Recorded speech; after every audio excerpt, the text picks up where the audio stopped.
मी 1000 रुपये देतो. नको, चोराचा पैसा मला नको, चोरलेला पैसा नको. पण देवेंद्र फडणवीस, मी तुम्हाला आव्हान देतोय की तुमचं मोदींपासूनचं तुमचं आणि तुमच्या खालच्या चेला चपाट्यांचं अगदी वर्गाच्या मॉनिटरची निवडणूक असली तरी हिंदू मुस्लिम न करता केलेलं भाषण दाखवा. आम्ही सगळे मिळून तुम्हाला 1 लाख रुपये देतो. जा. हे भांडवल ठेवायचं नुसतं.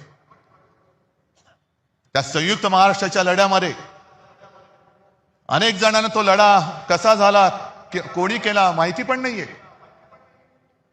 आपण 2010 साली इथे पाठी संयुक्त महाराष्ट्राच्या लढ्याचे एक दालन केले. जाऊन मुद्दामून बघा काय अवस्था यांच्या कारभारात त्याची झालेली आहे.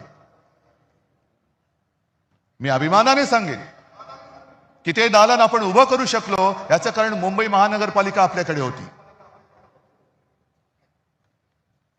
तेव्हा सगळे मोठे नेते होते. जनसंघ त्याच्यामध्ये कुठेही नव्हता. मुळामध्ये लढणारे नाहीच.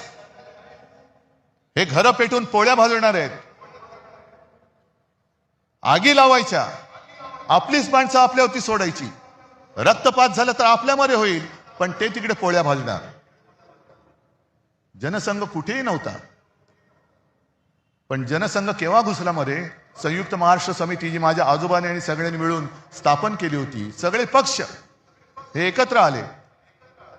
मुंबई महाराष्ट्राला मिळालीच पाहिजे. त्याही वेळेला गुजरातचा डोळा हा मुंबईवरती होताच. द्विभाषिक राज्य होतं. आणि तुम्ही हिंदू हिंदू जे म्हणता ना, त्यावेळेला मोरारजी देसाई नावाचा नरराक्षस जो गुजरातमध्ये जन्माला होता, तोच नरराक्षस मुख्यमंत्री होता. आणि त्यांनी दिसताच क्षणी गोळ्या घाला. गोळ्या ही माणसं मारण्यासाठी दिलेली आहेत, त्याचा योग्य वापर करा हे आदेश देणारा मोरारजी देसाई हा हिंदूच होता. मरणारी मराठी माणसं होती.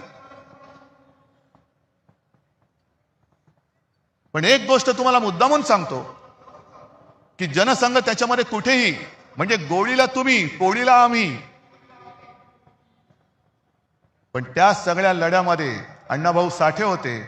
तसाच एक शाहीर अमर शेख हा महाराष्ट्र प्रेमी मुसलमान सुद्धा होता. आणि तो ठणकावून सांगायचा, जागा मराठा आम जमाना बदलेगा. आणि त्यांचं पुढचं वाक्य जे आहे, 2 कौडी के मोल मराठा बिकने को तैयार नहीं. तो शिल्लक राहिलाय का आज मराठी माणूस?